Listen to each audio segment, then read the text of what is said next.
Welcome to our Buyer How-To series. I'm Barbara Wyack with the Select Realty Group here at Keller Williams Realty Sonoran Living. So you've decided to make an offer on a home. You've submitted the offer. You've gone through your inspections. And there are some things that maybe came up on the inspection that you weren't quite expecting.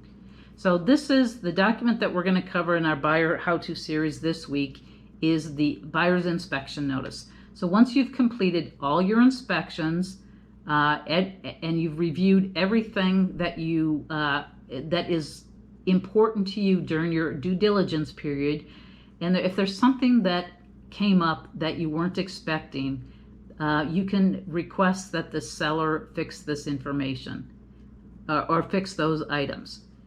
So once you've completed your inspection, you have a couple of different options. You can immediately accept the premises in its as-is condition with no corrections requested.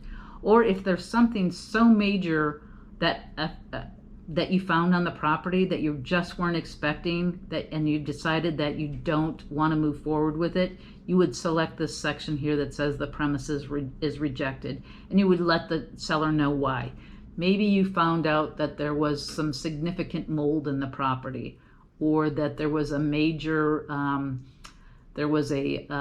addition that had been put on the property that hadn't been permitted, or it needs a full new roof and you weren't expecting that. So, you can cancel the contract. Typically what we're going to see though is the buyer's going to elect to give the seller an opportunity to correct the disapproved items.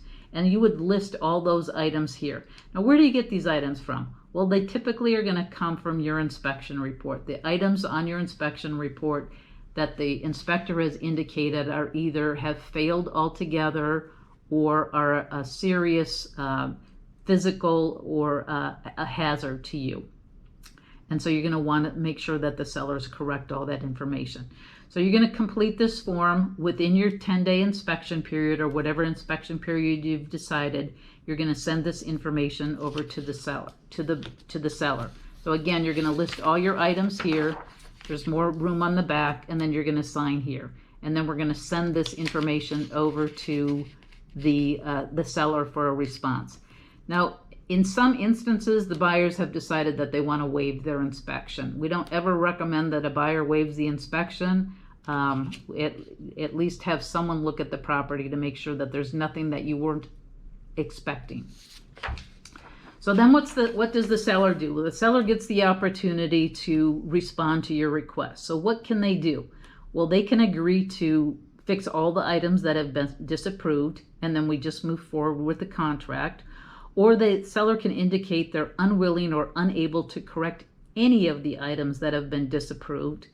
Or they can say that they're going to fix some items but not others. Now, if they select any option except for number 1 here, then the buyer has the option to either move forward with the contract, or they can elect to cancel the contract. And that's what you would indicate down here. Sometimes the sellers are not reasonable, and the buyer's only option then is to cancel. But typically we like to work out between the buyer and the seller what items that the seller is actually going to correct, and or potentially offer a credit in lieu of some of the repairs. Your agent will help you with that. Well, that's the buyer's inspection notice in our Buyer How-To series. If you like the video, please hit the like button. If you haven't already, please subscribe, and don't forget to hit that bell icon to get notified of all our future videos.